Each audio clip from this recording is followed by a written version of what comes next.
నాణ్యానికి ఇటువైపున రెండవ సైడ్ మీ ద్వారా ప్రజల ముందు ఈరోజు ఉంచే ప్రయత్నం చేస్తా ఉన్నాను. నిజంగా చంద్రబాబు నాయుడు గారి వంటి వ్యక్తి రాష్ట్ర ముఖ్యమంత్రిగా ఉండడం నిజంగా ప్రజలు, ఆంధ్ర రాష్ట్ర ప్రజలు చేసుకున్న దురదృష్టం. ఎందుకంటే ఈ మనిషికి చిత్తశుద్ధి లేదు, ఈ మనిషికి నిజాయితీ అంతకన్నా లేదు. పరిపాలన అంటే చంద్రబాబు నాయుడు గారి దృష్టిలో అది కేవలం దోపిడీ చేయడానికి, అవినీతిని చేయడానికి మాత్రమే తన దృష్టిలో పరిపాలన అంటే.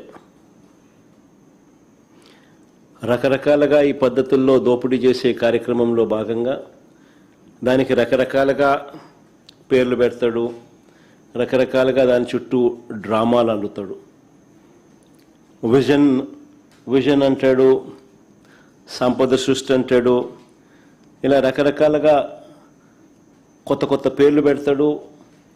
పేర్లు పెట్టి టాపిక్లు డైవర్ట్ చేస్తూ, స్కాములు చేస్తూ దోచేసే ప్రయత్నాలు చేస్తూ ఉంటాడు. అమరావతిలో గత వారం జరిగిన తీర్మానంలో కూడా, శాసనసభలో తీర్మానంలో కూడా, ఆ డ్రామాలో కూడా ఇవే మనకు కనిపిస్తాయి. ప్రజలను పక్కదోవ పట్టించడం, ఆ పక్కదోవ పట్టించే కార్యక్రమంలో తన దోపిడీకి స్టాంప్ వేసుకోవడం, తన దోపిడీ నుంచి డ్రామాను డైవర్ట్ చేస్తూ ప్రజలను పక్కదోవ పట్టించే కార్యక్రమం. నిజంగా రాజధాని మీద అసెంబ్లీలో తీర్మానమే అవసరం లేదు అని చెప్పి ప్రభుత్వంలో ఉన్న ఒక మంత్రే స్టేట్మెంట్ ఇచ్చినాడు. పార్థసారథి అనే వీళ్ళకు సంబంధించిన మంత్రే స్టేట్మెంటే ఇచ్చాడు, రాజధాని మీద అసెంబ్లీలో తీర్మానమే అవసరం లేదు అని చెప్పి.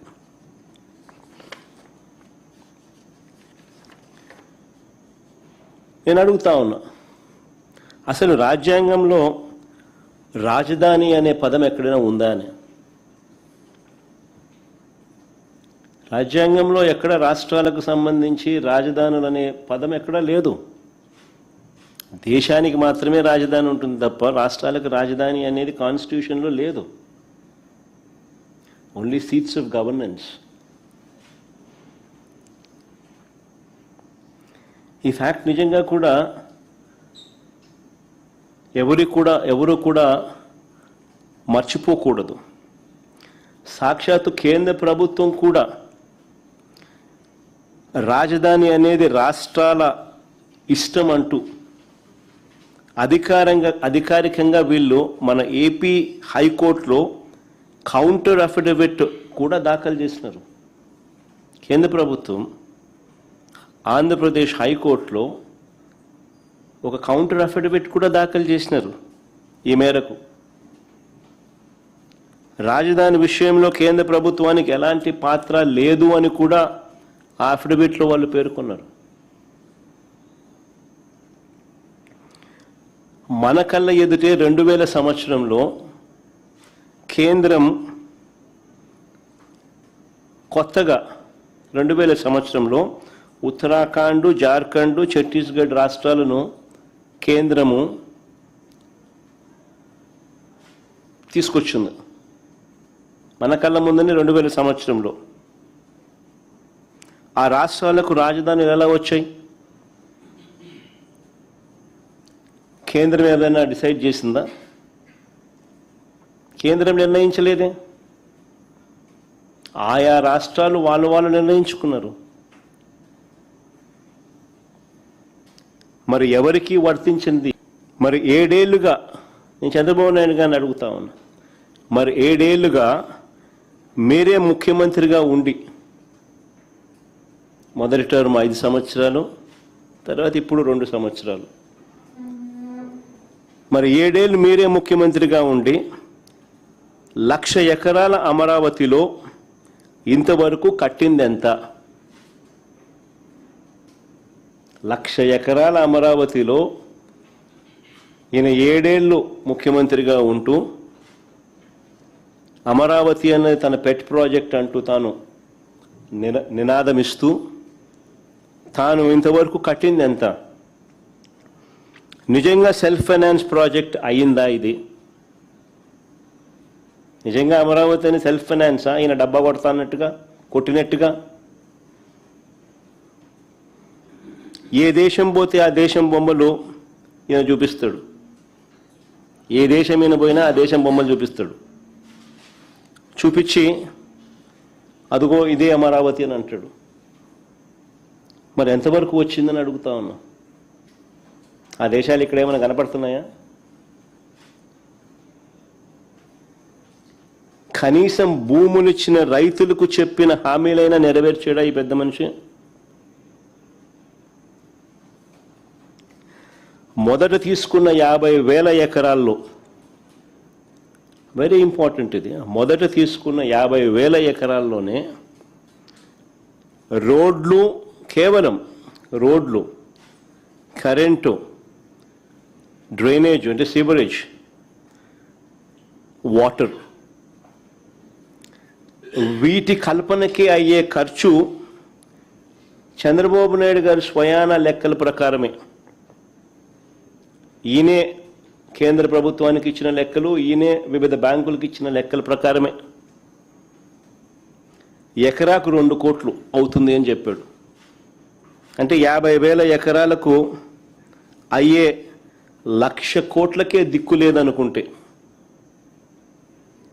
1,00,000 కోట్లకే దిక్కు లేదనుకుంటే ఇప్పుడు సడన్గా మరో 50,000 ఎకరాలు దీనికి అదనంగా అయ్యే ఖర్చు, దీనికి సడన్గా అదనంగా మరో 50,000 ఎకరాలు యాడ్ చేస్తున్నాడు ఇంతకు ముందున్న 50,000 ఎకరాలు. దానికయ్యే మళ్ళా అదనంగా మరో 1,00,000 కోట్ల రూపాయలు. ఇలా అమరావతిని ఎందుకు పెంచాల్సి వస్తూ ఉంది, ఎందుకు పెంచుకుంటూ పోతున్నారు? ఆ డబ్బులు ఎలా వస్తాయి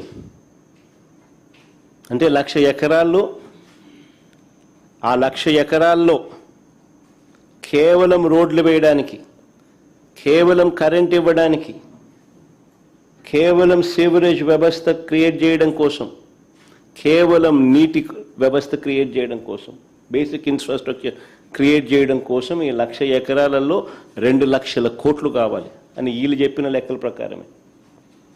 మరి ఈ డబ్బులు ఎలా వస్తాయి? ఎన్ని సంవత్సరాలు పడుతుంది? ఎన్ని దశాబ్దాలు పడుతుంది? ఈ దశాబ్దాలు పట్టే ఈ సమయంలో, ఇన్నిన్ని సంవత్సరాలు పట్టే ఈ సమయంలో ఈ 2,00,000 కోట్లు ఇంకా ఎంతగా పెరిగిపోతూ పోతుంది?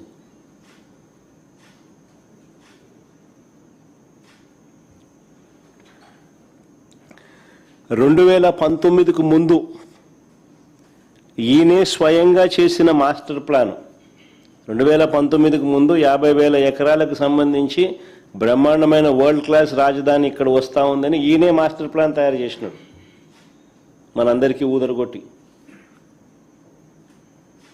బాహుబలి సెట్టింగ్లన్నీ చూపించి.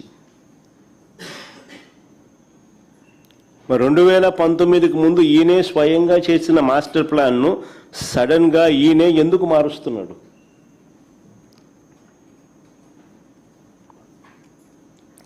అప్పుడు ఇదే 50,000 ఎకరాల్లోనే బ్రహ్మాండమైన బెస్ట్ క్యాపిటల్ అని చెప్పి ఊదరగొట్టిన ఇదే వ్యక్తి ఈరోజు ఎందుకు మున్సిపాలిటీగా మిగిలిపోతుందని చెప్పి ఎందుకు అంటున్నాడు?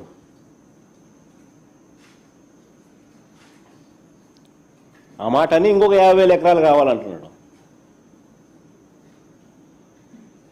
మరి ఇంతకుముందు 50,000 ఎకరాలతోనే వరల్డ్ క్లాస్ సిటీ అని చెప్పిన వ్యక్తి ఈరోజు ఏమంటున్నాడు? ఆ 50,000 ఎకరాలే అంటే ఇది మున్సిపాలిటీగానే మిగిలిపోతుంది, అందుకని ఇంకొక 50,000 ఎకరాలు కావాలంటున్నాడు. అని ఎందుకు అంటా ఉన్నాడు? ఎక్కడా లేని విధంగా కాస్ట్ పర్ ఎస్ఎఫ్టీ, అడుక్కు అయ్యే ఖర్చు ఏకంగా 11,000 నుంచి 14,000 అవుతా ఉంది కాస్ట్ పర్ ఎస్ఎఫ్టీ. ఎక్కడా చూడని విధంగా, ఎక్కడా లేని విధంగా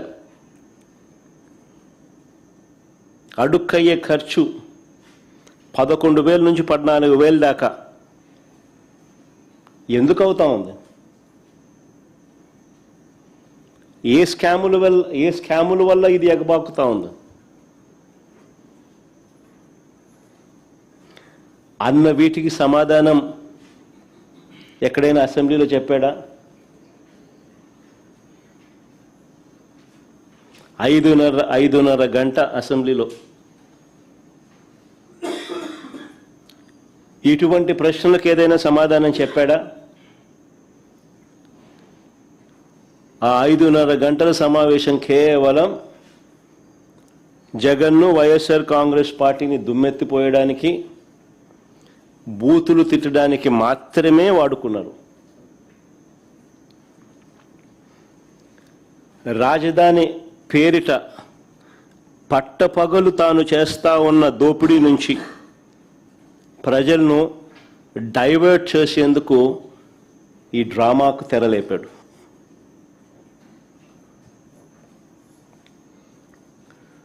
ఆశ్చర్యం ఏమిటో తెలుసా? ఓవైపున అసెంబ్లీ పిలుస్తాడు. ఇంతకుముందు నేను అన్నాను కదా, ఈ మనిషికి చిత్తశుద్ధి లేదు, నిజాయితీ అంతకన్నా లేదు అని చెప్పి. ఆశ్చర్యం ఏమిటి అని అంటే, ఓవైపు అసెంబ్లీని పిలుస్తాడు, ఇంకోవైపు అదే చట్టసభలో భాగమైన కౌన్సిల్ని పిలవడు.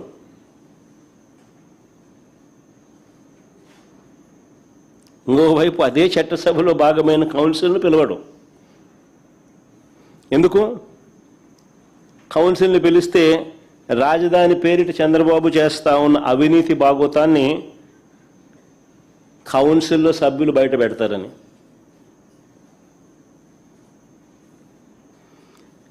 ఈయన బండారాన్ని అంతా కూడా వాళ్ళు కడిగి పాడేస్తారని.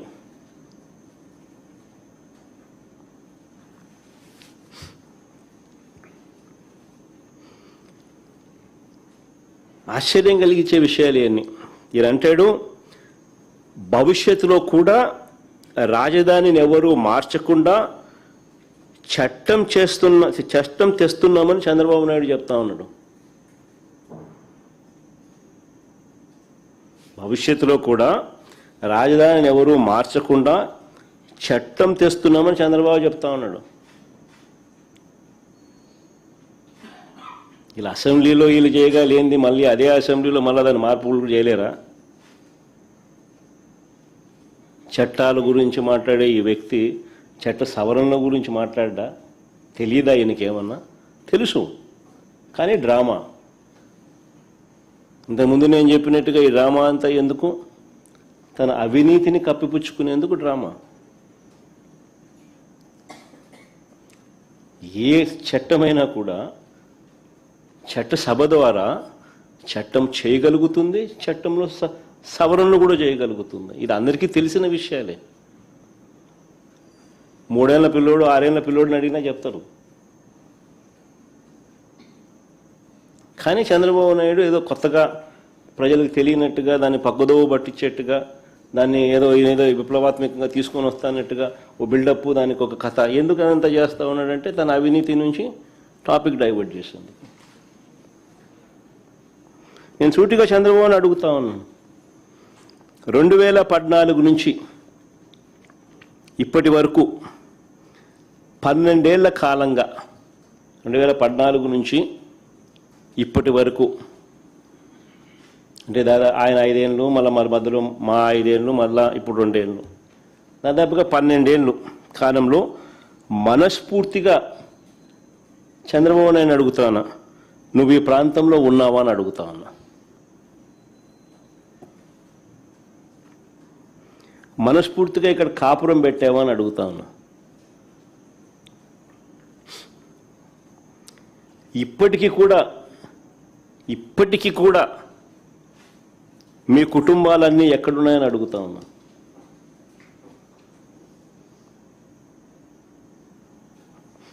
రెండు 2019 వరకు హైదరాబాదుకు షటిల్ సర్వీస్ 2019 వరకు కూడా ఒక పక్క ఆయన ముఖ్యమంత్రిగా ఉంటూ మరోవైపున హైదరాబాదుకు షటిల్ సర్వీస్, ప్రతిపక్ష నాయకుడిగా ఎన్నికల వరకు వీళ్ళ అడ్రస్ అంతా హైదరాబాదే.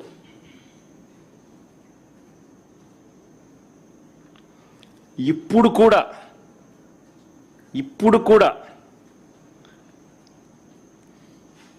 వారానికి 2 రోజులు, వారానికి 5 రోజులే ఇక్కడ.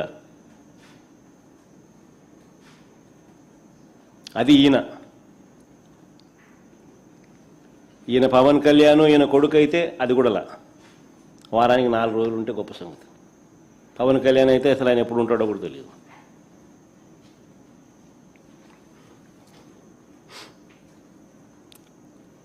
ప్రత్యేకంగా ఒక్కొక్కరికి ఒక్కొక్క విమానం, షటిల్ సర్వీస్, ఇవన్నీ వాస్తవాన్ని నేను చెప్పేటివి.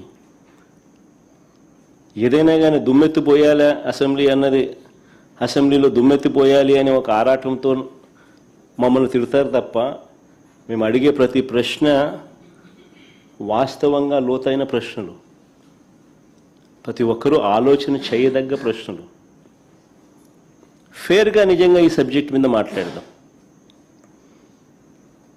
ఫేర్గా ఈ సబ్జెక్ట్ను ప్రస్తావిద్దాం. వైఎస్ఆర్సీపీ ఈ ప్రాంతానికే కాదు, రాష్ట్రంలో ఏ ప్రాంతానికి అప్పుడు, ఇప్పుడు, ఎప్పుడు వ్యతిరేకం కాదు అనే విషయం స్పష్టంగా మరొక్కసారి చెప్తా ఉన్నా.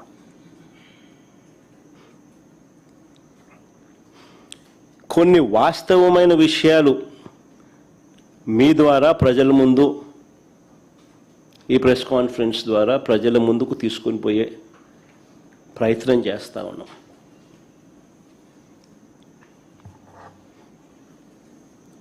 చంద్రబాబు నాయుడు గారు చెప్పిన లెక్కల ప్రకారమే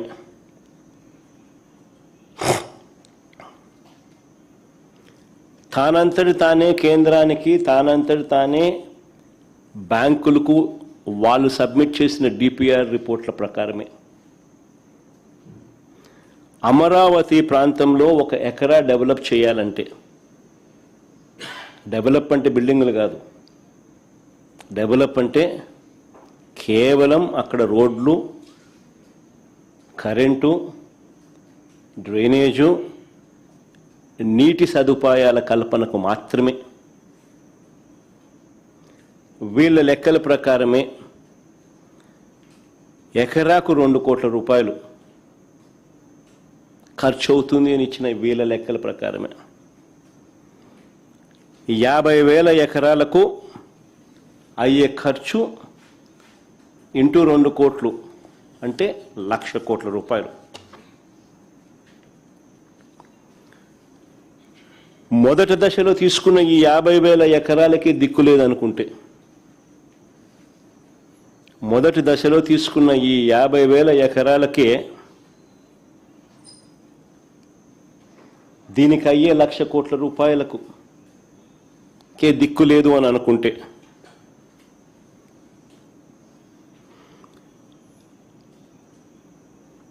బేసిక్ ఇన్ఫ్రాస్ట్రక్చర్కు మాత్రమే నేను చెప్తా ఉన్నా.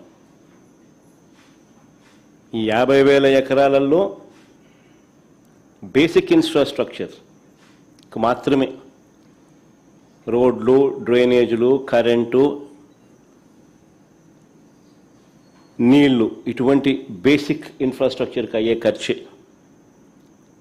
ఎకరాకు 2 కోట్ల చొప్పున 1,00,000 కోట్ల రూపాయలకు దిక్కు లేదనుకుంటే, రెండో దశలో మరో 50,000 ఎకరాలు తీసుకుంటానని చెప్తా ఉన్నాడు. అందులో సుమారు 20,000 ఎకరాలకు ఇప్పటికే నోటిఫికేషన్ కూడా ఇచ్చేశాడు. రెండో దశకు సంబంధించి రెండో దశలో 50,000 ఎకరాలకు గాను 20,000 ఎకరాలకు ఇప్పటికే నోటిఫికేషన్ కూడా ఇచ్చేశాడు. ఈ లెక్కన రాజధానిలో 1,00,000 ఎకరాలలో, వెరీ ఇంపార్టెంట్ పాయింట్, ఈ లెక్కన రాజధానిలో 1,00,000 ఎకరాల్లో ఈయన తీసుకున్న 1,00,000 ఎకరాలలో కేవలం రోడ్లు వేయడానికి, కేవలం కరెంట్ ఇవ్వడానికి, కేవలం నీళ్ళు ఇవ్వడానికి, కేవలం డ్రైనేజ్ కనెక్షన్లు ఇవ్వడానికి, ఇటువంటి బేసిక్ సదుపాయాలను కల్పించడానికి ఈ లెక్క ప్రకారమే, ఈయన ఇచ్చిన లెక్కల ప్రకారమే ఎకరాకు 2 కోట్ల రూపాయలు ఇంటూ 1,00,000 ఎకరాలు అంటే ఏకంగా 2 లక్షల కోట్లు కావాలి. చాలా చాలా ఇంపార్టెంట్ పాయింట్. భవిష్యత్తులో ఈ ప్రాజెక్ట్ పూర్తయ్యేసరికి ఈ 2 లక్షల కోట్లు ఇంకా ఎంత పెరుగుతుందో చెప్పలేం. ఎన్ని సంవత్సరాలు పడుతుందో చెప్పలేం, ఎన్ని దశాబ్దాలు పడుతుందో చెప్పలేం. ఈ సంవత్సరాలలో పట్టే ఈ దశాబ్దాల్లో ఈ 2 లక్షల కోట్లు కాస్త ఇంకా ఏ స్థాయికి పోతుందో కూడా చెప్పలేం. 2 లక్షలు 4 లక్షలు అవుతుందో, 4 లక్షలు 10 లక్షలు అవుతుందో, సమయం దశాబ్దాలను బట్టి డిసైడ్ అవుతుంది.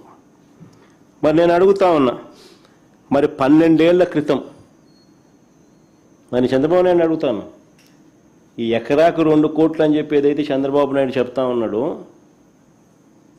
ఈ బేసిక్ ఇన్ఫ్రాస్ట్రక్చర్ ప్రొవైడ్ చేయడానికి కోసం అయ్యే ఖర్చు, ఇది కూడా 12 ఏళ్ల క్రితం 2014లో ఈయన ఇచ్చిన లెక్కలు.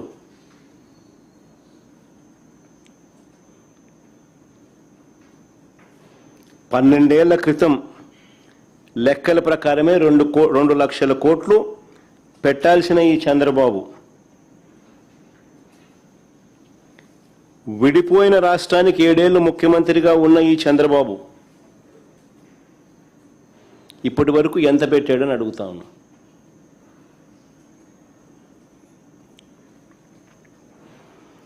రెండు 2014 నుంచి 19 మధ్యలో తొలి 5 ఏళ్లలో ఈయన పెట్టింది కేవలం 5,335 కోట్లు. 2014 నుంచి 2019 మధ్యలో తొలి 5 ఏళ్లలో ఈయన పెట్టిన ఖర్చు 5,335 కోట్లు, 2 లక్షల కోట్లకు గాను. అవి కూడా అప్పుల ద్వారా తెచ్చినవే.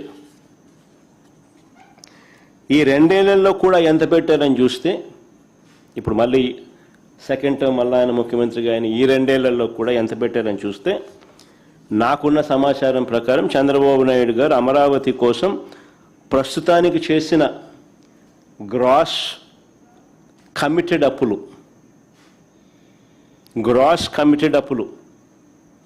47,000 కోట్లలో ఇప్పటికే డ్రా చేసింది 13,000 కోట్లు.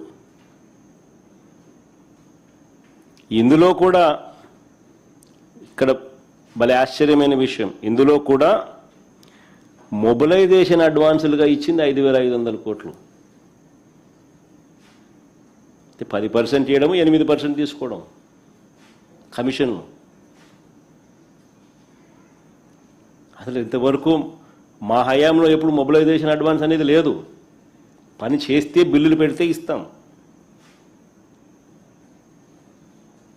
ఈయన వచ్చినాక దాన్ని మార్చి మొబిలైజేషన్ అడ్వాన్స్ తీసుకొచ్చినాడు. ముందే డబ్బు ఇస్తున్నాడు, ఆ డబ్బులో నుంచి ఇమీడియట్గా డబ్బు ఎత్తున్నాడు. 10% ఇస్తున్నాడు, 8% కమిషన్ ఎత్తుతున్నాడు.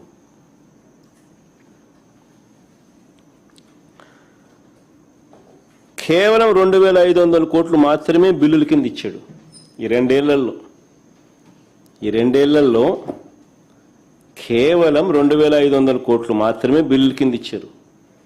ఇంకా ఆశ్చర్యం ఏమిటో తెలుసా, 960 కోట్లు డైవర్ట్ కూడా చేసినారు. 960 కోట్లు డైవర్ట్ కూడా చేసినారు. అంటే ఈయన 7 ఏళ్ల పీరియడ్లో, 7 ఏళ్ల కాలంలో ఈయన ఖర్చు చేసింది ఇప్పుడు 2,500 కోట్లు, అప్పుడు 5,335 కోట్లు, అంటే దాదాపుగా 8,000 కోట్లు.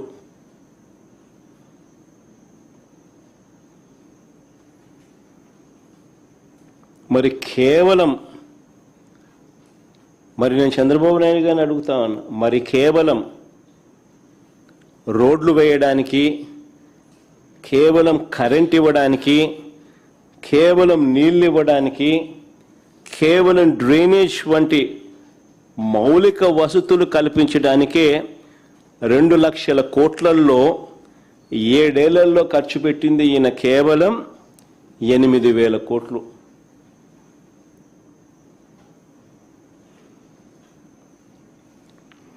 మరి 7 ఏళ్లలో 8,000 కోట్లు పెడితే ఇక 2 లక్షల కోట్లు పెట్టడానికి ఎన్ని సంవత్సరాలు పడుతుంది, ఎన్ని దశాబ్దాలు పడుతుంది?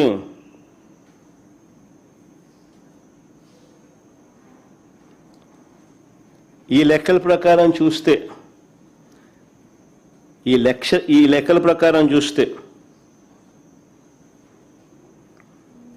అందరూ కూడా ఆలోచన చేయాలి ఈ విషయాలన్నీ కూడా.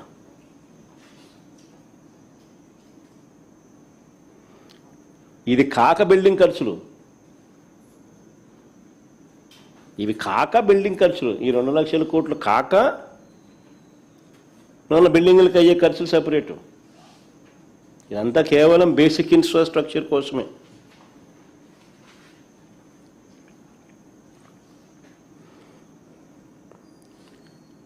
ఆశ్చర్యం ఏమిటో తెలుసా? కేవలం ఆ రాజధాని అమరావతి అనే ఆ ప్రాంతంలో కేవలం రోడ్లు వేయడానికి, కేవలం కరెంట్ వేయడానికి, కేవలం డ్రైనేజ్ చేయడానికి, వ్యవస్థ క్రియేట్ చేయడానికి, కేవలం నీళ్ళు ఇవ్వడానికి ఇంతింత డబ్బులు ఇక్కడ ఖర్చు చేస్తూ పోతే రాష్ట్రంలో ఇక సంక్షేమము, రాష్ట్రంలో ఇక అభివృద్ధి, రాష్ట్రంలో ఇతర ప్రభుత్వ బాధ్యతలు, వీటి పరిస్థితి ఏమిటి?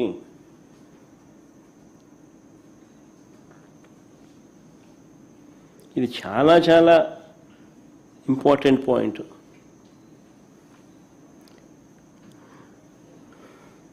నిజంగా ఇప్పటికే చంద్రబాబు నాయుడు గారు తన స్కాముల కోసం అమరావతి మీద చంద్రబాబు నాయుడు గారు అప్పులు తెచ్చి అమరావతి పేరిట స్కాములు చేస్తూ చంద్రబాబు నాయుడు గారు కుమ్మరించడం వల్ల దాని ప్రభావం ఇప్పటికే రాష్ట్రం మీద కనిపిస్తూ ఉంది. ఇప్పటికే మీరు గమనిస్తే రాష్ట్రంలో నాడు నేడు పనులు ఆగిపోయాయి. స్కూళ్ళు, హాస్పిటళ్ళు పట్టించుకునే నాతులు లేడు.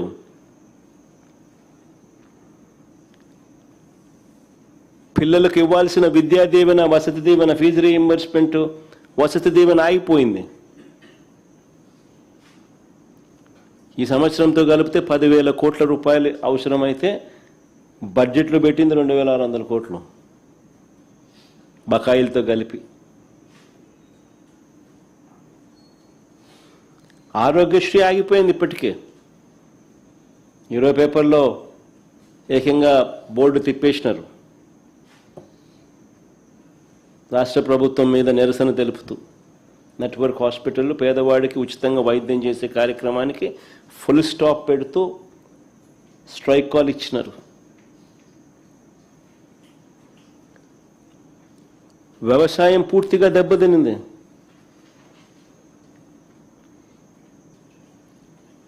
రైతులకు ఏ పంటకు గిట్టుబాటు ధర రాని పరిస్థితి, కనీసం ఇంటర్వ్యూన్ అయ్యే పరిస్థితి లేదు. ఉచిత పంటల బీమా గాలికి ఎగిరిపోయింది. ఇప్పటికీ ఆర్బీకేలు నిర్వీర్యమైపోయాయి. ఈ క్రాప్ జరిగిందా లేదా పట్టించుకునే నాతులు లేడు. మెడికల్ కాలేజ్ పనులు పూర్తిగా ఆగిపోయాయి.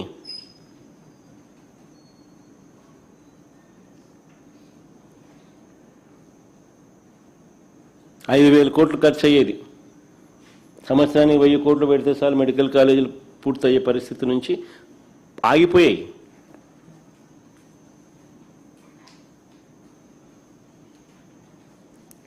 మా పథకాలన్నీ, మా ప్రభుత్వ హయాంలో ఉన్న పథకాలన్నీ ఇప్పటికే రద్దయిపోయాయి. రాష్ట్రానికి అవసరమయ్యే ఇలాంటి ఎన్నెన్నో కార్యక్రమాలన్నీ కూడా ఆగిపోయాయి.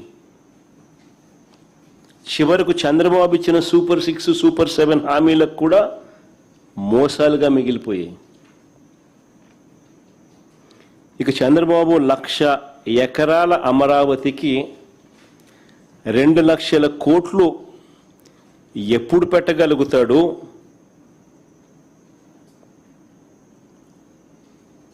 ఎలా పెట్టగలుగుతాడు?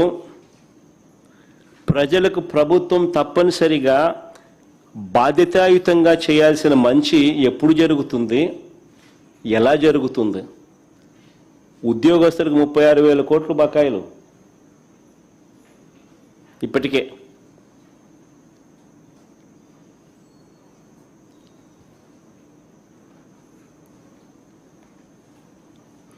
అంటే ఈ చంద్రబాబు గారు తన జీవితం అంతా కూడా ఇక్కడే రోడ్లు, తన జీవితం అంతా ఇక్కడే కరెంటు, తన జీవితం అంతా ఇక్కడే నీళ్లు, తన జీవితం అంతా ఇక్కడే డ్రైనేజు,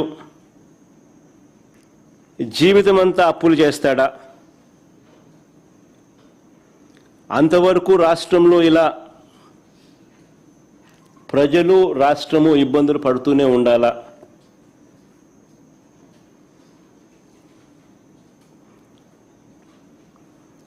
ఇలాంటి పరిస్థితుల్లో చంద్రబాబు చెప్పిన 1,00,000 ఎకరాల అమరావతి ఎప్పటికి పూర్తవుతుంది?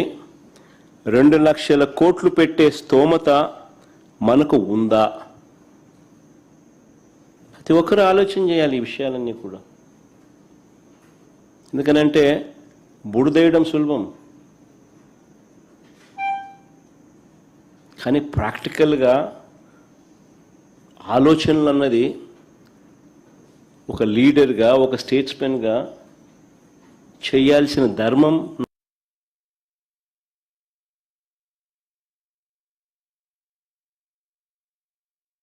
నాయకులపై ఉంటుంది. ఈ ప్రశ్నలన్నీ కూడా అడుగుతున్నారనే అసెంబ్లీలో తీర్మానం అంటూ, అది కూడా కౌన్సిల్ను పిలవకుండా, తానేదో గొప్పగా సాధించినట్లుగా ప్రజలను పూర్తిగా మభ్యపెడుతూ తాను చేసే స్కాములకు స్టాంప్ వేసుకునే కార్యక్రమం, డైవర్ట్ చేసే కార్యక్రమాన్ని మాత్రమే వాడుకుంటున్నారు. అమరావతి, నిజంగా అమరావతిలో జరిగిన స్కాముల గురించి కొన్ని ఉదాహరణలు చెప్తాను నేను. అమరావతిలో టెండర్లు ఒక్కసారి గమనిస్తే 2018లో ఏ పనులు ఎవరు చేశారో 2024లో టెండర్లు రద్దు చేసిన తర్వాత కూడా మళ్ళీ అవే కంపెనీలకు పనులు దక్కాయి. ఇది నిజంగా అందరూ గమనించాలి. ఇది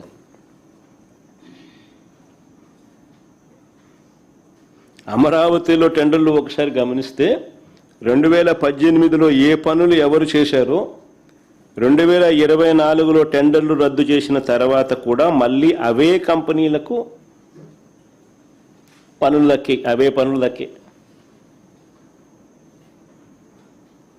ఇది గూడుపుటాని కాదా అని అడుగుతా ఉన్నా, మాఫియా వ్యవహారం కాదా అని అడుగుతా ఉన్నా.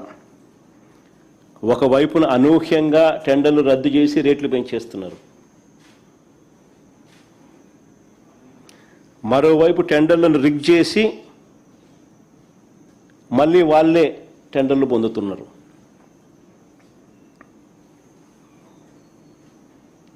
ఇంకా ఆశ్చర్యం ఏమిటో తెలుసా? ల్యాండ్ ఫ్రీ, ఇసుక ఫ్రీ, కరెంటు ఛార్జీల్లో రాయితీలు, జిఎస్టీ మినహాయింపు, సీనరేజ్ మినహాయింపు, ఎన్ఏసి మినహాయింపులు, ఇవన్నీ రాయితీలే. ఇవన్నీ ఉన్నా సరే స్క్వేర్ ఫీట్కు 11,000 నుంచి 14,000 రూపాయలు.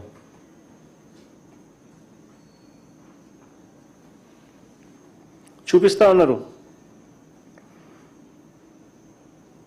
ఇది భయంకరమైన దోపిడీ కాదా? క్యాపిటల్గా అమరావతి రియాలిటీ సంగతి పక్కన పెడితే, ఒక నిమిషం క్యాపిటల్గా అమరావతి రియాలిటీని కాస్త పక్కన పెడితే, దేశంలో అతిపెద్ద స్కామ్కు, కరప్షన్కు చంద్రబాబు నిజంగా క్యాపిటల్ చేసినాడు. ప్రజల క్యాపిటల్ కదా దేవుడు ఎరుగు, స్కాముల క్యాపిటల్ మాత్రం ఖచ్చితంగా అమరావతిని చేసినాడు చంద్రబాబు. ఒక పెద్ద ఆర్గనైజ్డ్ కరప్షన్ జరుగుతూ ఉంది.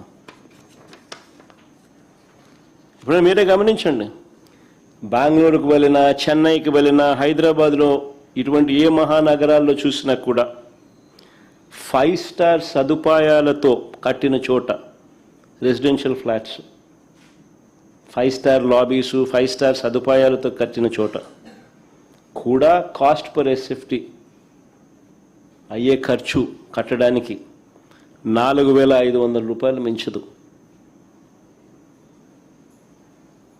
కానీ ఇక్కడ మాత్రం, అమరావతిలో మాత్రం 11,000 నుంచి 14,000 రూపాయలు చూపుతా ఉన్నారు.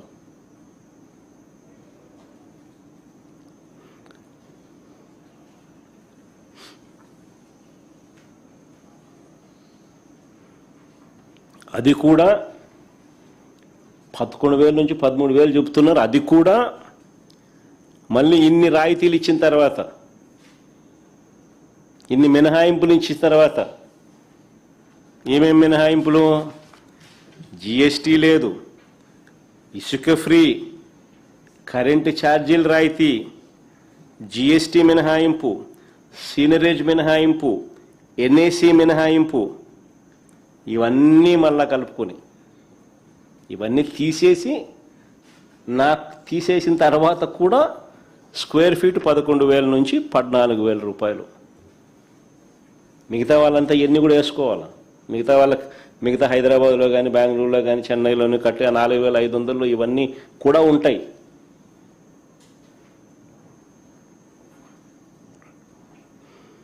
ఉదాహరణకు నేను చెప్తా ఉన్నాను, ఉదాహరణకు చంద్రబాబు కట్టాలనుకుంటున్న 5 టవర్లు, వాటి టెండర్ల పరిస్థితి ఒక్కసారి గమనించమని కోరుతా ఉన్నా.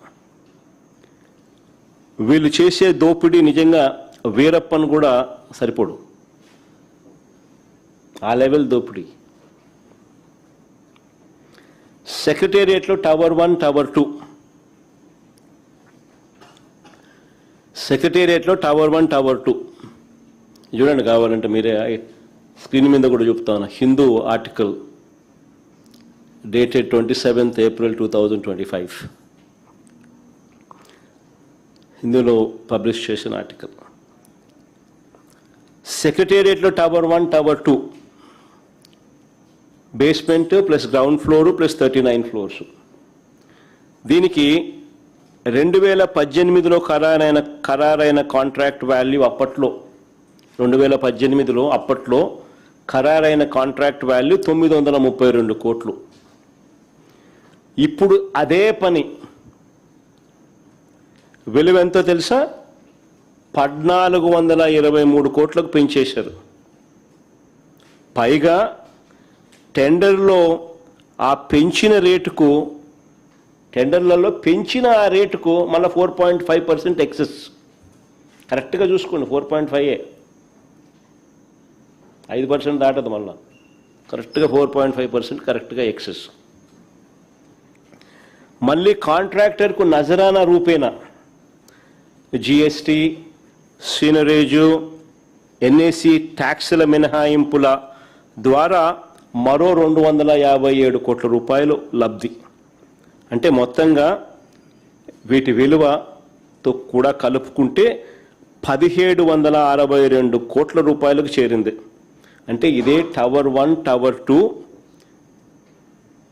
Basement plus ground floor plus 39 ఫ్లోర్స్కు 2018లో ఖరారైన కాంట్రాక్ట్ విలువ 932 కోట్లు అయితే, ఇప్పుడు అది ఏకంగా 830 కోట్ల రూపాయలు పెరిగి మొత్తం ఖర్చు 1,762 కోట్లకు ఎగబాకింది. ఆశ్చర్యం ఏమిటో తెలుసా? అప్పుడు కాంట్రాక్టర్ షాపూర్జీ పోలాంజీ, ఇప్పుడు కాంట్రాక్టర్ షాపూర్జీ పోలాంజీని.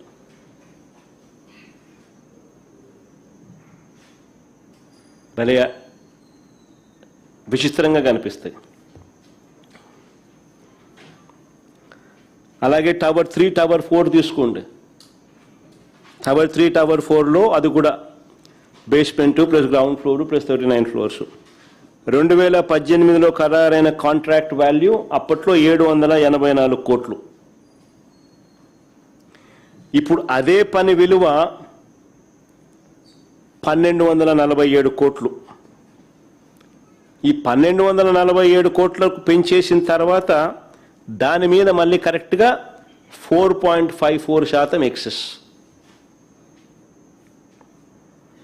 తర్వాత మళ్ళీ వీళ్ళకిచ్చిన రాయితీలు జిఎస్టీ రూపేనా, సీనరేజ్ రూపేనా, ఎన్ఏసి రూపేనా వీళ్ళకిచ్చిన రాయితీలు మరో 241 కోట్ల రూపాయలు. ఇది కూడా కలుపుకుంటే మొత్తం 1545 కోట్ల రూపాయలు. అంటే 784 కోట్ల రూపాయలు కాస్త 1545 కోట్ల రూపాయలు. ఆశ్చర్యం ఏమిటో తెలుసా? అప్పుడు కాంట్రాక్టర్ ఎల్ఎన్టీనే, ఇప్పుడు కాంట్రాక్టర్ ఎల్ఎన్టీనే.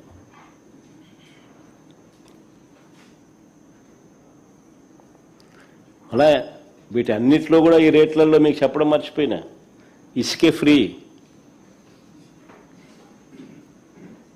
ఇసుకే ఫ్రీ, అది కూడా పరిగణలోకి తీసుకోవాలి. హైదరాబాద్లో, బెంగళూరులో, చెన్నైలో 4500 రూపాయలు పర్ ఎస్ఎఫ్టీకి ఇసుక, జిఎస్టీ, సీనరేజు అన్నీ మిగతా అన్నీ కట్టుకోవాలి పాపం వాళ్ళు.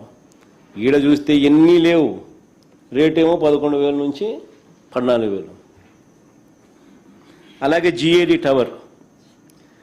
జిఏడి టవర్ చూస్తే ఇది basement, ground floor plus 49 floors.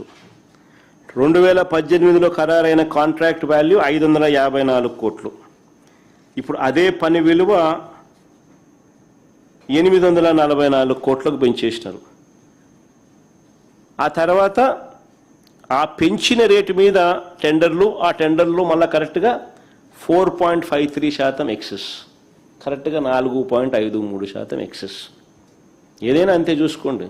4.53, 4 ఇంతకుముందు ఎంత 4.54, ఇంతకుముందు 4.5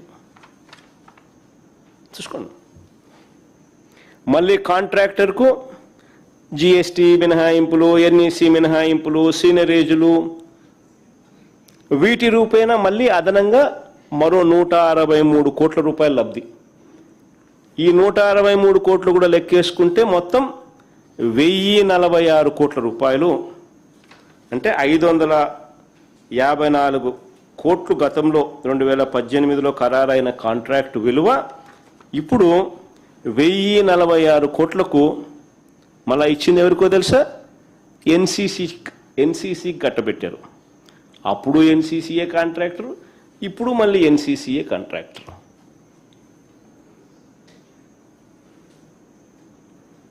అలా ఇవన్నీ సుమా ఇసుక ఫ్రీ.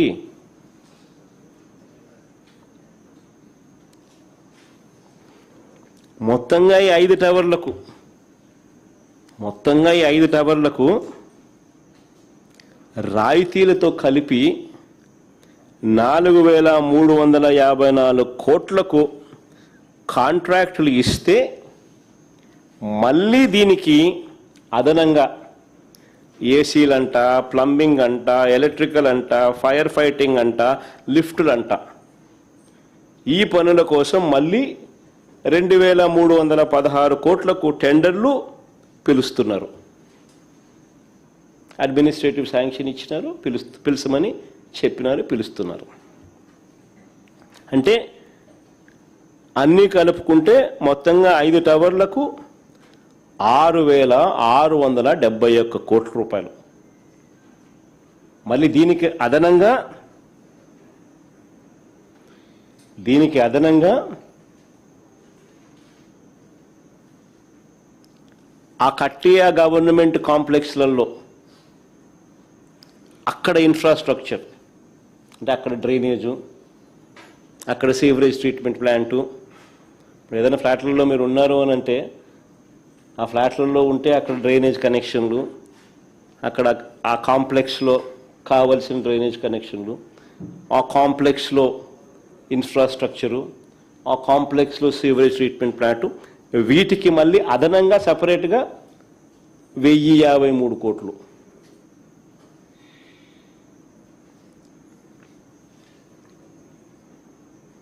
ఎక్కడైనా మీరు ఫ్లాట్లు ఏదైనా పోయినా కూడా లేకపోతే మీరే కట్టాలనుకున్నా ఫ్లాట్లు కట్టడమే కాకుండా ఆ ఫ్లాట్లకు మీరు ఆ కాంప్లెక్స్లో ఇవన్నీ కూడా ప్రొవైడ్ చేయాలి.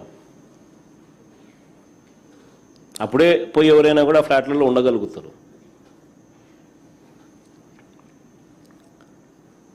ఈ 5 టవర్లకు బిల్టప్ ఏరియా 52,20,496 SFT. అంటే స్క్వేర్ ఫీట్కు 14,795 రూపాయలు పర్ SFT.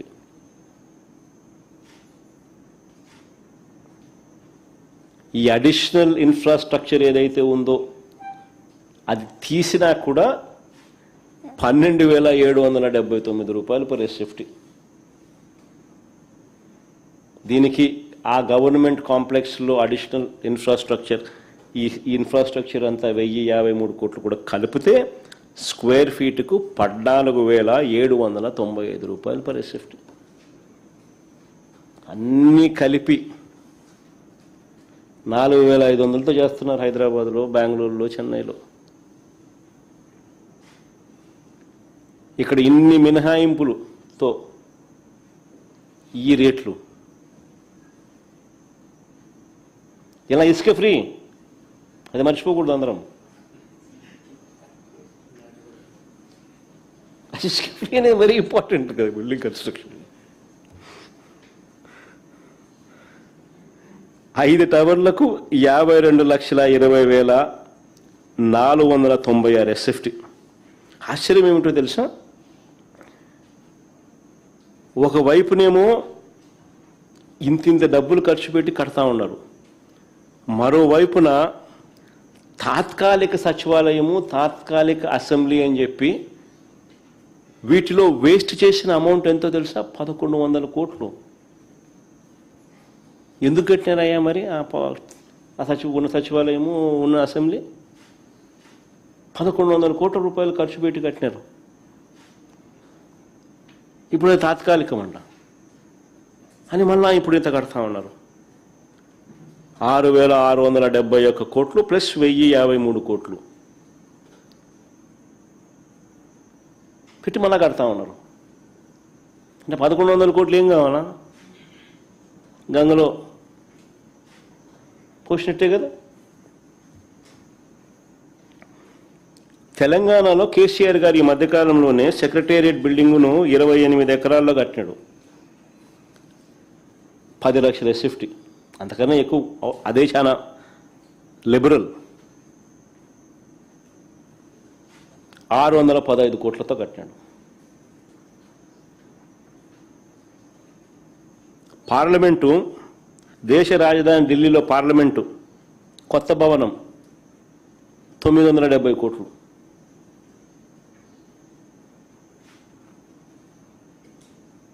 ఆ పార్లమెంట్లో 1,272 మంది కూర్చునేలా కట్టారు.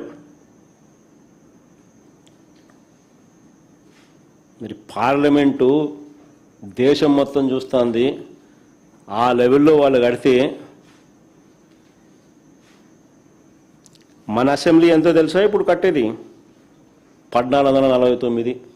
1,449 కోట్లు. పార్లమెంటు దాటినాం, కేసీఆర్ నెంబర్కు డబల్.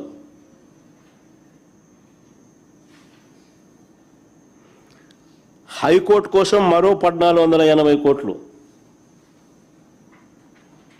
హైకోర్టు కోసం మరో 1,480 కోట్లు వీళ్ళు పెడతా ఉన్నారు. ఏంది నేను చెప్పినట్టు 5 టవర్లు కాక ఇవన్నీ నేను చెప్పేటివి.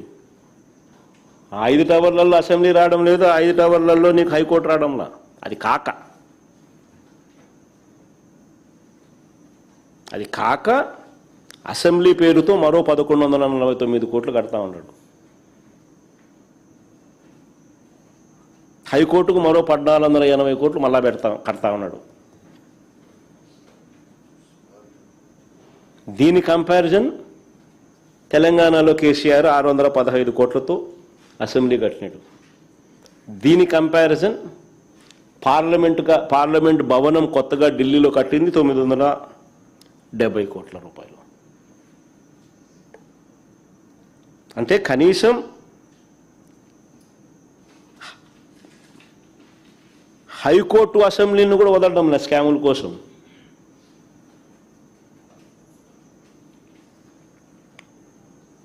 ఈయన దుబారా కోసం, ఈయన విచ్చలవిడి దోపిడీ కోసం చివరకు సరే మిగతా వాటిలో స్కాములు ఇంకా ఎక్కువ కనిపిస్తూ ఉన్నాయి 5 టవర్లలో అటువంటి పనులలో.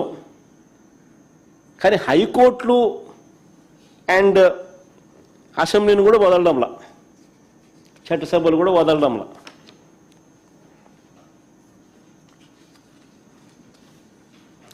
చంద్రబాబు తన అవినీతిని సచివాలయం టవర్లు, అసెంబ్లీకి, హైకోర్టు భవనాలకే పరిమితం చేయలేదు. ఏ పని చూసినా కూడా అక్కడ దోపిడీయే కనిపిస్తుంది. అది రోడ్లైనా కావచ్చు, మురుగునీటి కాలువలైనా కావచ్చు, సీవరేజ్ ప్లాంట్ల విషయంలో అయినా కావచ్చు, కొండవీటి వాగు వరద మళ్లింపైనా కావచ్చు, లేఅవుట్ డెవలప్మెంట్ అయినా కావచ్చు, ఆర్కిటెక్ట్స్కి ఇచ్చే డిజైన్ల ఫీజు అయినా కావచ్చు, ఇలా ఎక్కడ చూసినా కూడా విచ్చలవిడి అవినీతి కనిపిస్తుంది. కేవలం సచివాలయము, హైకోర్టు, అసెంబ్లీ వీటి డిజైన్ల కోసమే ఈయన ఎంత ఖర్చు పెట్టాడో తెలుసా? 401 కోటి డిజైన్ల కోసం, బొమ్మలు వేసిన దానికి.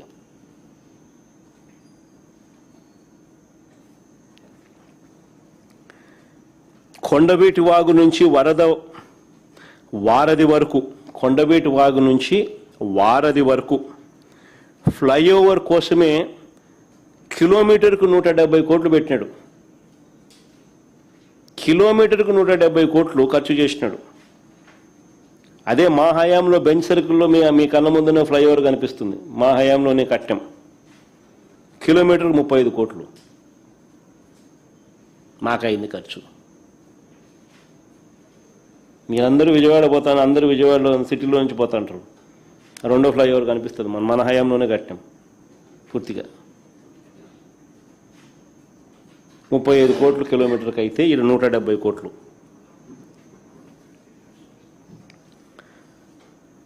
నాకు నిజంగా ఒక్కోసారి అనిపిస్తుంది బంగారంతో ఏమైనా కడతానారా ఆడేమన్నా అని చెప్పి. బంగారు బిస్కెట్లు ఏమైనా లోపల ఏమైనా పెట్టినారా? స్మార్ట్గా బంగారు బిస్కెట్లు కనపడేట్టుగా పెట్టినారా? అమరావతిలో మిగిలిపోయిన 6 లేన్ రోడ్లు వేయడానికి ఎంత తెలుసా? కిలోమీటర్కు 53 కోట్లు. అదే నేషనల్ హైవే టెండర్లు పిలుస్తూ ఉంటారు దేశమంతా, కిలోమీటర్కి 20 కోట్లు వాళ్ళకి యావరేజ్ ఖర్చు. 6 లేన్ మన దగ్గర 53 కోట్లు కిలోమీటర్కి.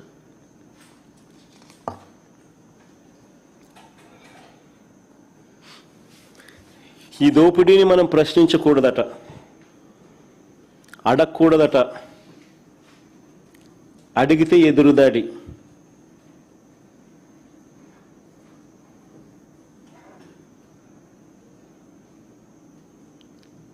అడిగితే అమరావతికి మీరు వ్యతిరేకం.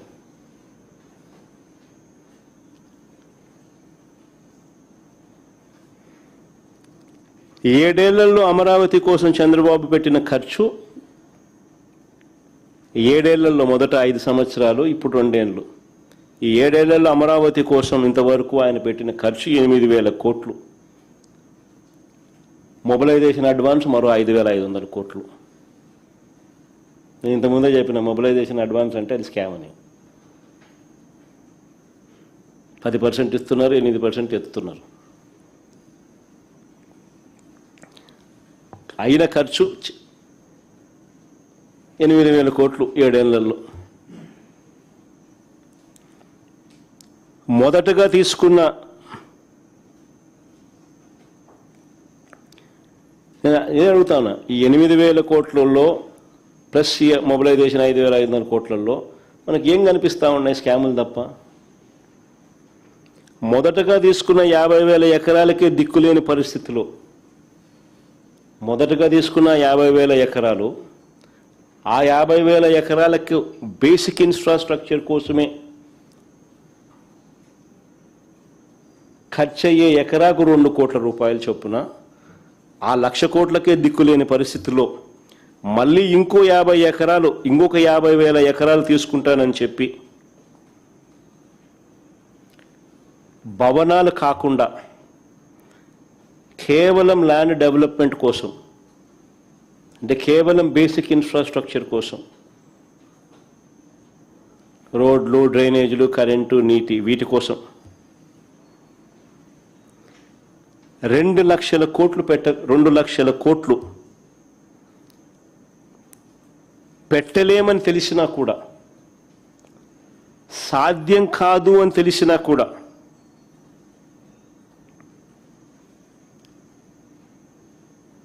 ఇది అందరు నిజంగా గమనించాల. అమరావతికి ఎవరూ వ్యతిరేకం కాదు, కానీ సాధ్యం అవుతుందా, సాధ్యం కాదా అన్నది ప్రతి ఒక్కరూ ఆలోచన చేయాలి. మనం లీడర్లుగా ఉంటూ మన స్కాముల కోసం అసాధ్యమని తెలిసింది, సాధ్యం కాదని తెలిసింది, స్కాముల కోసం తెలిసి ఉండి కూడా ప్రజలను మభ్యపెడుతూ పెడదోవ పట్టించితే అసలు రాష్ట్రానికి క్యాపిటలే ఉండదు, అసలు ఏదీ ఉండదు.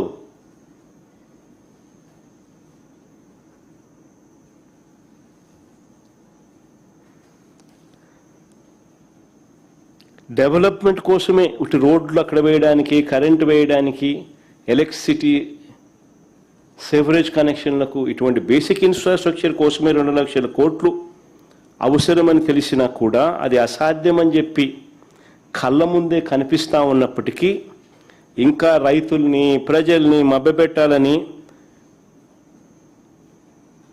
తాను ఉన్నన్ని నాళ్ళు అప్పులు తెచ్చి అమరావతి పేరు చెప్పి స్కాములు చేసి దోపిడీ చేసేదే ఆయన ప్లాను.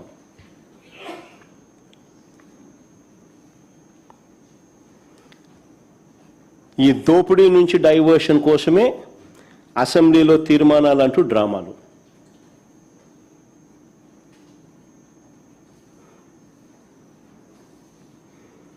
నిజంగా ఇంతకుముందే నేను చెప్పినాం, ఎవరు కూడా అమరావతికి వ్యతిరేకం కాదని, కానీ ఇది సాధ్యం కాదని,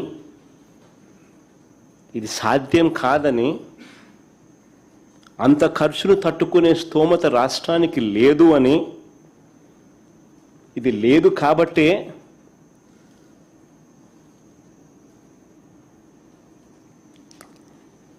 ప్రజలకు భారం ఉండకూడదని రాష్ట్రంలో ఇతర ప్రాంతాలను రోడ్డు మీద పడేయకూడదు అని, అభివృద్ధి సంక్షేమం ఆగిపోకూడదు అని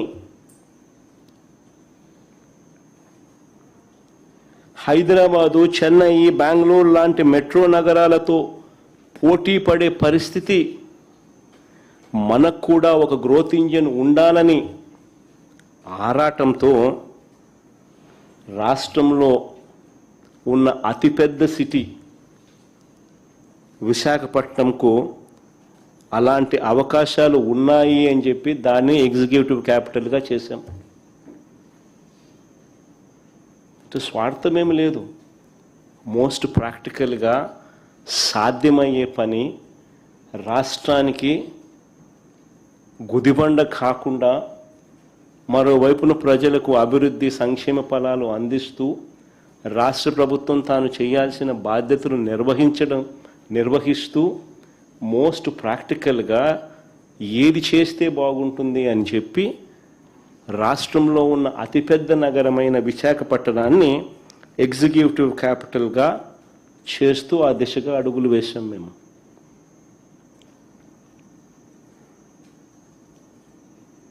కర్నూలును న్యాయ రాజధానిగా పెట్టాలనుకున్నాం. శ్రీబాగ్ ఒడంబడిక మెడ్రాస్ ప్రెసిడెన్సీ నుంచి చూస్తే కొన్ని సంవత్సరాలు, కొద్ది రోజుల పాటు కర్నూలు రాజధానిగా ఉండేది. హైదరాబాదు తెలంగాణ ఎప్పుడైతే జాయిన్ అయిందో, భాషా ప్రవక్త రాష్ట్రాల కింద ఎప్పుడైతే ఆవిర్భావం చెందిందో, అప్పుడు హైదరాబాదుకు అవకాశం ఇస్తూ అప్పటిదాకా కర్నూలు రాజధానిగా ఉన్న ప్రాంతాన్ని అప్పుడు శ్రీబాగ్ ఒడంబిక ప్రకారం అక్కడ హైకోర్టు పెట్టాలని చెప్పి ఒక ఒప్పందం కుదిరింది. దాన్ని గౌరవిస్తూ కర్నూలును న్యాయ రాజధానిగా పెట్టాలనుకున్నాం. అమరావతిని శాసన రాజధానిగా కొనసాగించాలని చెప్పి కూడా నిర్ణయించాం. తీసేయాలనుకోలేదు ఎప్పుడు కూడా. సాధ్యం కాదు కాబట్టే మోస్ట్ ప్రాక్టికల్ సొల్యూషన్ తీసుకొచ్చినాం. మా ఆలోచనలలో ఎక్కడా కూడా అమరావతిని నిర్లక్ష్యం చేయలేదు. ఇన్ఫ్యాక్ట్ ఈ ప్రాంతంలో 5 ఏళ్ల పాటు రైతులు కౌలును పెంచడం, రాజధానిలో ఇచ్చే పెన్షన్లు 5,000 కూడా మేము తీసుకుపోయినాం. ఈ ప్రాంతంలో ప్రజలకు మంచి చేయాలని, రైతులకు మంచి చేయాలని చేస్తాం. ఇవన్నీ కూడా మా ఆలోచన అంతా కూడా ఆచరణాత్మక ఆలోచనలు, మోస్ట్ ప్రాక్టికల్ ఆలోచనలు, సాధ్యమయ్యే ఆలోచనలు. ప్రభుత్వం తన బాధ్యతగా ప్రజలకు చేయాల్సిన ప్రతి మేలు కూడా చేస్తూ, ప్రభుత్వం మీద, ప్రజల మీద అప్పుల భారం మోపకుండా అతి తక్కువ పెట్టుబడితో విశాఖపట్నంలో ఆల్రెడీ అక్కడే ఉన్న ఇన్ఫ్రాస్ట్రక్చర్కు కాస్త మెరుగులు దిద్ది అదనంగా కొన్ని భవనాలు కడితే చాలు ఒక గ్రోత్ ఇంజిన్లా మారుతుంది. దీనికోసం కేవలం 10,000 కోట్లు ఖర్చు పెడితే చాలు. అది కూడా ఒకేసారి పెట్టాల్సిన అవసరం లేదు. సంవత్సరానికి 2,000 కోట్లు చొప్పున 5 ఏళ్లలో పెడితే చాలు. ఆటోమేటికలీ విశాఖపట్నం ఈ స్థాయి నుంచి ఈ స్థాయికి వెళ్ళిపోతుంది. ఒక గ్రోత్ ఇంజిన్ తయారవుతుంది. చదువుకున్న మన పిల్లలకు ఎక్కడికెక్కడికో, చెన్నైకో, బెంగళూరుకో, హైదరాబాద్కో ఇలాంటి నగరాలకు పోవాల్సిన అవసరం లేకుండా మనకు కూడా ఒక మహానగరం తయారవుతుంది అని చెప్పి ఆరాటపడ్డాం.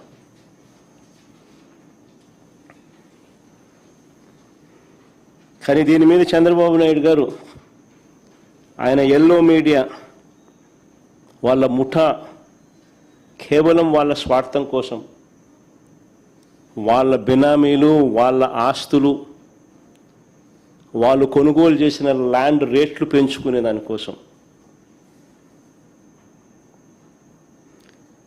చెప్పని అబద్ధాలు లేదు.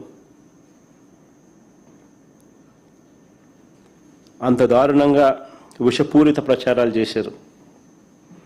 నిజంగా నేను చెప్తా ఉన్నాను, నాకు సంకుచితమైన ఆలోచన నాకు గన ఉంటే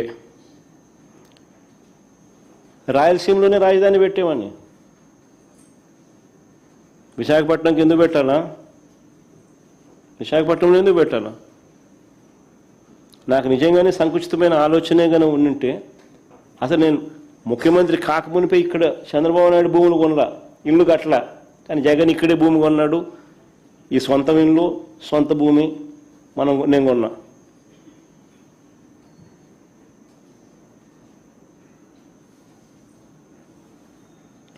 నాకే నిజంగా సంకుచితమైన ఆలోచనే ఉండింటే అమరావతిని లెజిస్లేటివ్ క్యాపిటల్గా ఎందుకు చేస్తాను? చేయాల్సిన అవసరం ఏముంది?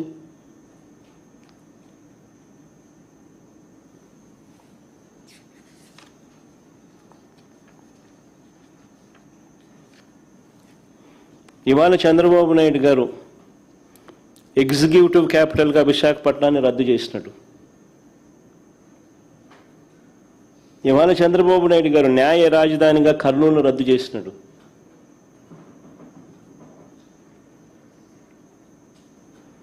పోనీ అమరావతిలో 2 లక్షల కోట్లు ఎప్పుడు పెట్టగలడో చెప్పగలడా? ఎక్కడి నుంచి తెస్తాడో ఈ డబ్బులు చెప్పగలడా? ఒక సాధ్యం కానిది కళ్ళ ముందే అందరికీ కనిపిస్తూ ఉంది. దానికోసం అని చెప్పి ఒక భ్రమ కల్పిస్తూ స్కాములు చేస్తూ ఫ్యూచర్లో కూడా రాష్ట్రానికి ఒక గ్రోత్ ఇంజిన్ అనేది లేకుండా చేస్తూ ఉన్నాడు. ఫ్యూచర్లో కూడా రాష్ట్రం అటువైపున హైదరాబాద్ పెరుగుతూ ఉంటుంది, అటువైపున బెంగళూరు పెరుగుతూ ఉంటుంది, అటువైపున చెన్నై పెరుగుతూ ఉంటుంది. కానీ మన రాష్ట్రం మాత్రం ఫ్యూచర్లో కూడా పెరగనివ్వకుండా చంద్రబాబు నాయుడు రాష్ట్రం మీద కుట్ర చేస్తూ ఉన్నాడు తన స్కాముల కోసం.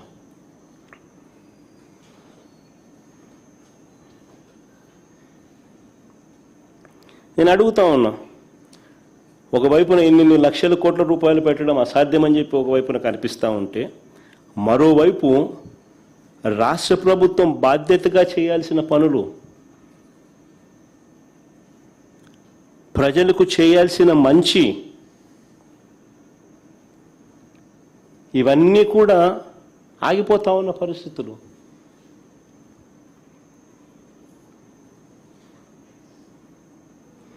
రెండేళ్లు పూర్తి కాకమునిపే చంద్రబాబు నాయుడు గారు చేసిన గ్రాసు కమిటెడ్ రూపంలో అప్పులు 3,37,000 కోట్ల రూపాయలు.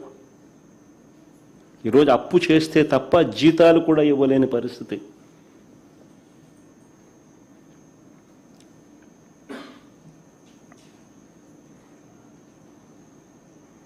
మరి ఇలాంటి పరిస్థితుల్లో 2 లక్షల కోట్లు తెస్తానంటాడు, 2 లక్షల కోట్లతో రాజధాని అంటాడు. ఎప్పుడు డెవలప్ చేస్తాడు? ఈలోగా రైతుల పరిస్థితి ఏమిటి? ఈలోగా అక్క చెల్లెమ్మల పరిస్థితి ఏమిటి? ఈలోగా చదువుతా ఉన్న పిల్లల పరిస్థితి ఏమిటి? ఈలోగా నాడు నేడు పనుల పరిస్థితి ఏమిటి? శిథిలమవుతా ఉన్న స్కూళ్ళు, హాస్పిటళ్ళ పరిస్థితి ఏమిటి? ఆరోగ్యశ్రీ పరిస్థితి ఏమిటి? ఉద్యోగస్తులకు ఇవ్వాల్సిన 36,000 కోట్ల రూపాయల బకాయిల పరిస్థితి ఏమిటి?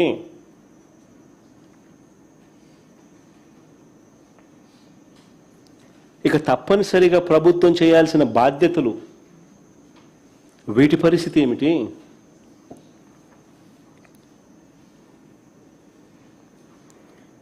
ఒకవేళ పెట్టాలని అయినా చంద్రబాబు నాయుడు గారు రెట్టమట్టంతో అడుగులు ముందుకు వేస్తే, ఇలా పెట్టుకుంటూ పోతే రాష్ట్రం ఏం కావాలి? రాష్ట్ర ప్రజలు ఏం కావాలి? వీళ్ళ సంక్షేమము, అభివృద్ధి ఏం కావాలి? రాష్ట్రానికి సంబంధించిన మిగిలిన బాధ్యతల పరిస్థితి ఏమిటి? మిగతా ప్రాంతాలు ఏం కావాలి?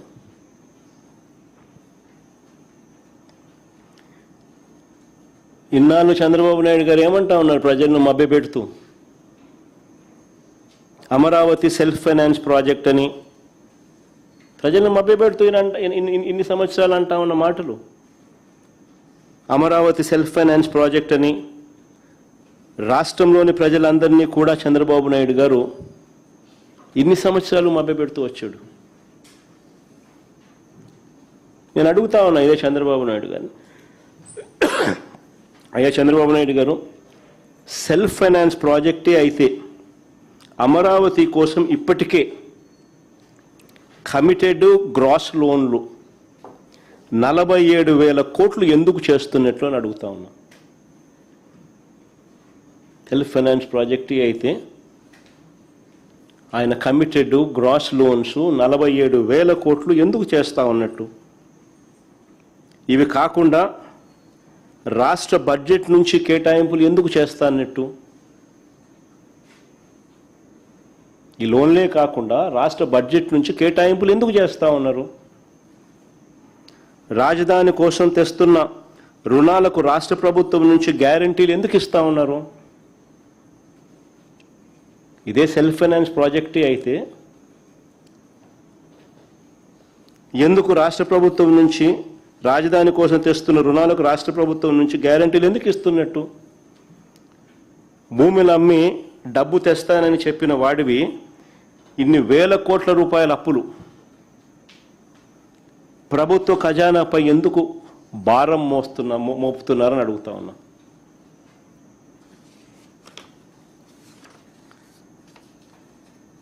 చంద్రబాబు నాయుడు గారిని అడుగుతా ఉన్నా. సెల్ఫ్ ఫైనాన్స్ ప్రాజెక్ట్ అని చెప్తా ఉన్నా. మీరు ఇప్పటి వరకు అమ్మిన భూములు ఎన్ని? నీ విజనరీ ఆలోచనల ద్వారా అమరావతి ప్రాజెక్ట్ నుంచి ఇప్పటి వరకు ఎంత డబ్బులు వచ్చినాయి? వచ్చిన డబ్బులు ఎంత?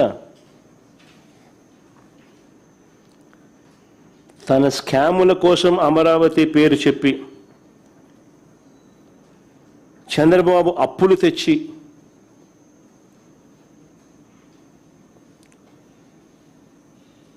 దాని ప్రభావం ఇంతకుముందే నేను చెప్పా, రాష్ట్రంలో ఇప్పటికే దాని ప్రభావం కనిపిస్తూ ఉంది అని చెప్పి.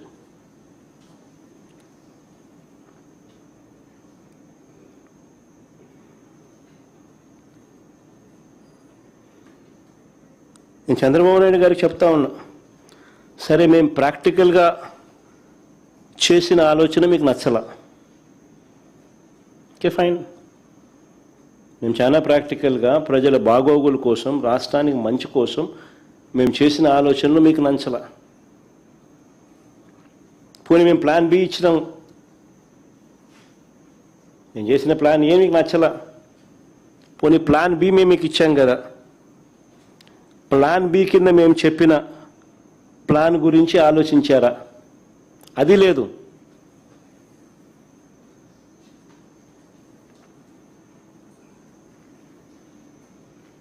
కొద్ది నెలల కిందట నేను చెప్పిన మచిలీపట్నం టు విజయవాడ 70 కిలోమీటర్లు, విజయవాడ టు గుంటూరు మరో 40 కిలోమీటర్లు. మచిలీపట్నంలో మేము కడతా ఉన్న పోర్టు, మా హయాంలో పోర్టుకు శ్రీకారం చుట్టాం, పనులు మొదలుపెట్టాం, పర్మిషన్లు తెచ్చాం, ల్యాండ్ ఇచ్చాం, ల్యాండ్ కొనుగోలు చేసినాం, ఇచ్చినాం, ఫైనాన్షియల్ క్లోజర్ కంప్లీట్ చేసినాం.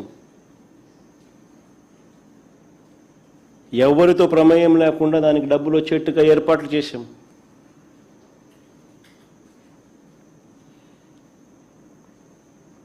ఈరోజు చెన్నై అనేది పోర్ట్ సిటీ, బాంబే అనేది ఈరోజు పోర్ట్ సిటీ.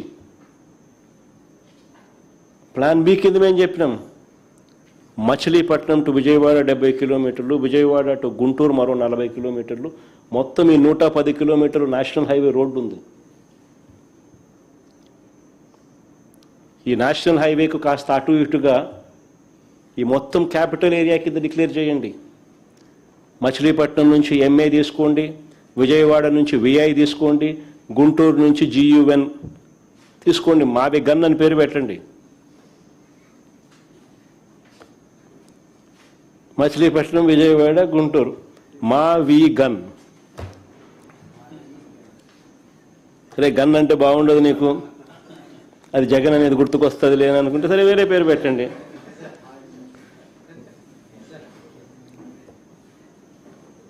మచిలీపట్నం నుంచి ఎంఏ తీసుకోండి, విజయవాడ నుంచి విఐ తీసుకోండి, గుంటూరు నుంచి జియుఎన్ తీసుకోండి, మా వి గన్ అని పెట్టండి.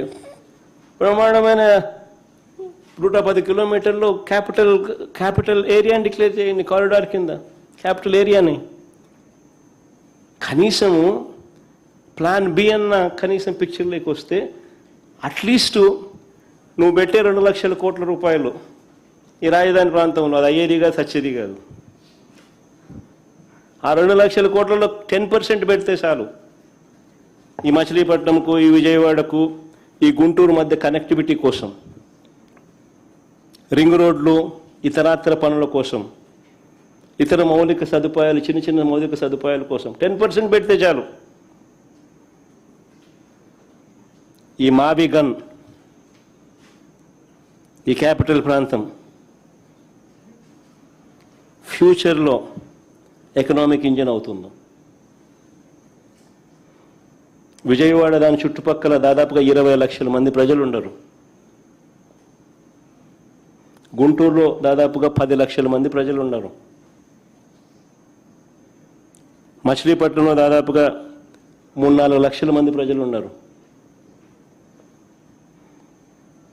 దాదాపు ఇంత జనాభా ఉన్న, దాదాపు 35-40 లక్షల మంది జనాభా ఉన్న ప్రదేశంలో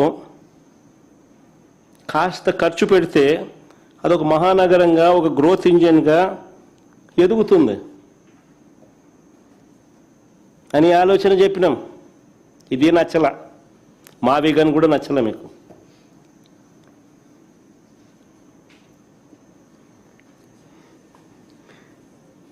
లేదు దీంట్లో స్కాములు చేయలేము, ఆల్రెడీ రోడ్లు ఉన్నాయి, ఆల్రెడీ ఇన్ఫ్రాస్ట్రక్చర్, ఇంకా స్కాములు చేసేదానికి అవకాశమే లేదు. మేము ఆ 2 లక్షల కోట్ల స్కామ్ ఏమి కనపడుతుంది, మాకు 2 లక్షల కోట్లే పెట్టాలా, ఆన్నే స్కాములు చేయొచ్చు మేము.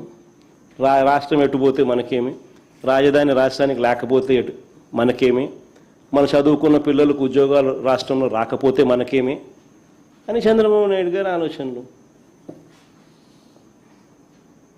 అందుకనే దీనికన్నా లేదు 1,00,000 ఎకరాల్లో రాజధాని కోసమే కట్టాలా, దానికి 2 లక్షల కోట్లు బేసిక్ ఇన్ఫ్రాస్ట్రక్చర్ కోసమే పెట్టాలా,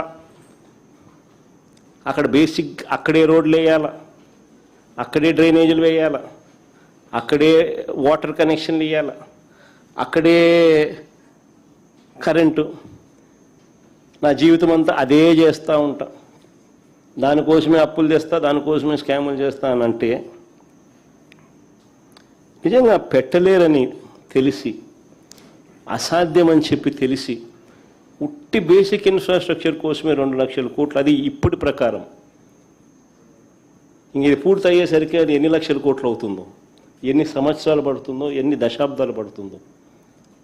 సో సాధ్యం కానిది ఒక పెట్టలేరని తెలిసి కేవలం నీ స్వార్థం కోసం నువ్వు నీ బినామీల ఆస్తుల విలువలు పెంచుకునే దానికోసం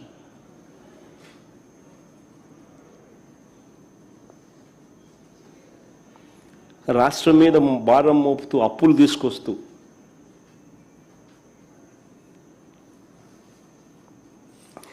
రాష్ట్రానికి సంబంధించిన సంక్షేమాన్ని, అభివృద్ధిని పూర్తిగా గాలికి వదిలేసి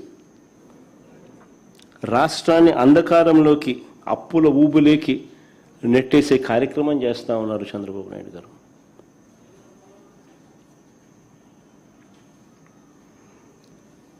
ఆశ్చర్యం ఏమిటో తెలుసా, మొన్న అసెంబ్లీ సమావేశాల్లో చంద్రబాబు నాయుడు గారు మాట్లాడింది చూస్తే ఇంకా ఆశ్చర్యం కలిగించే విషయాలు కొన్ని ఉన్నాయి. మొన్న అసెంబ్లీలో చంద్రబాబు నాయుడు గారు మాట్లాడింది చూస్తే ప్రజలకు పూర్తిగా ఒక విషయం అర్థమైపోయింది. లక్షల ఎకరాల అమరావతి లేదని,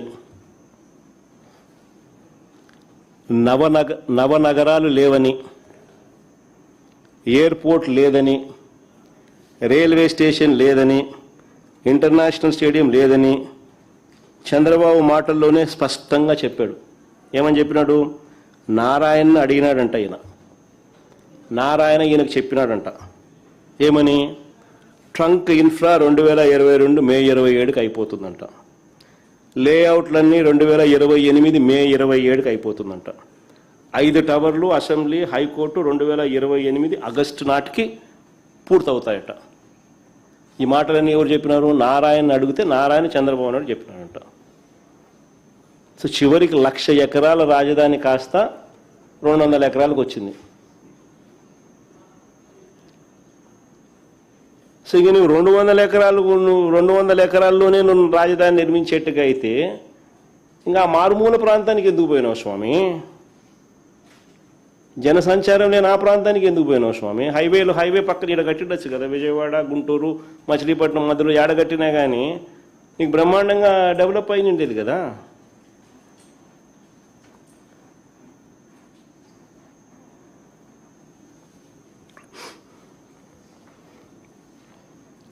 రాజధాని విషయంలోనే కాదు, ఏ విషయంలో కూడా చంద్రబాబు నాయుడు గారికి ఆచరణాత్మక ధోరణి అన్నది ఎప్పుడూ లేదు.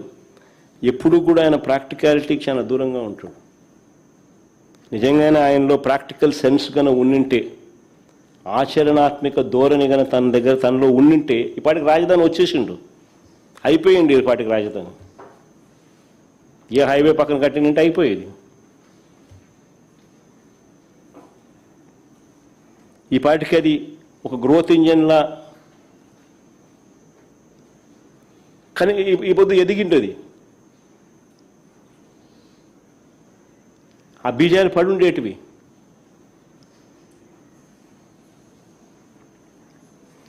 నేను ఇదివరకే చెప్పాను, మాకు ఏ ప్రాంతం అన్నా కూడా వ్యతిరేకత లేదని. మరొకసారి మళ్ళీ చెప్తా ఉన్నా నేను. ఎందుకనంటే చంద్రబాబు నాయుడు గారు తన స్కాముల కోసమని ప్రజల భావోద్వేగాలను రెచ్చగొట్టే కార్యక్రమం చేస్తూ ఉన్నాడు తప్ప దీంట్లో ఎటువంటి వాస్తవాలు లేవు. నేను చెప్పిన ప్రతి మాట కూడా ప్రాక్టికల్గా ఆలోచన చేస్తే ఎవరికైనా కూడా జగన్ చెప్పేది నిజమే కదా అని చెప్పి అనిపించే మాటలే.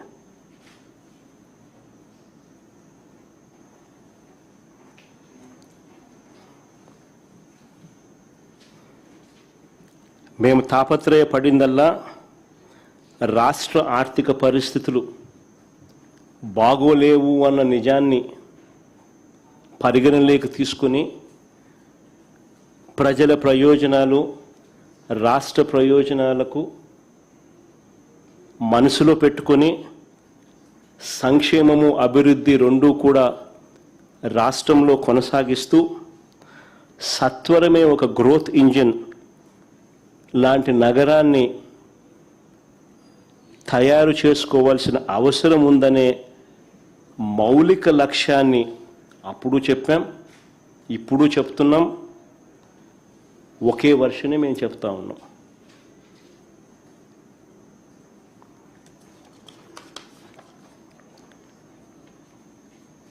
రాజధాని విషయంలో మేము ఇచ్చిన సలహాని ప్రభుత్వం పక్కన పెట్టిన నేపథ్యంలో సెల్ఫ్ ఫైనాన్స్ ప్రాజెక్ట్ అనేది పూర్తిగా పక్కకు పోయిన నేపథ్యంలో కేవలం అప్పుల మీదే రాజధాని పనులు ఆధారపడ్డ నేపథ్యంలో వాస్తవ పరిస్థితులు 1,00,000 ఎకరాల అమరావతిలో కేవలం రోడ్లు, డ్రైనేజ్ వ్యవస్థ, నీళ్లు, కరెంటు కోసమే ఇంత డబ్బు పెడితే ఇక ప్రజలు, రాష్ట్రం ఏం కావాలి అని మరొక్కసారి ప్రశ్నిస్తా ఉన్నా చంద్రబాబు నాయుడును.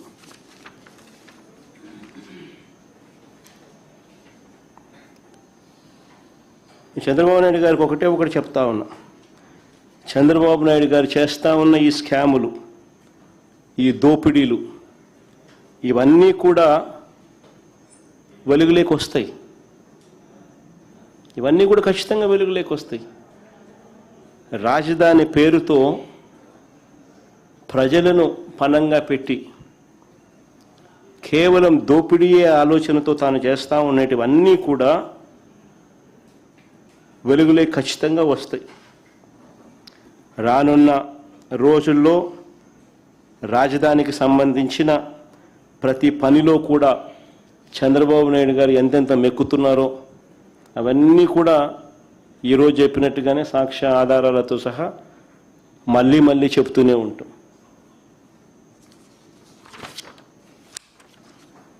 చంద్రబాబు నాయుడు గారికి మాత్రం దేవుడు గట్టిగా ముట్టికాయలు వేస్తాడు. ప్రజలు కూడా ఖచ్చితంగా ముట్టికాయలు వేసే రోజు కూడా త్వరలోనే ఉంది, తాను చేస్తూ ఉన్న ఇంత అన్యాయపు ధోరణి వల్ల.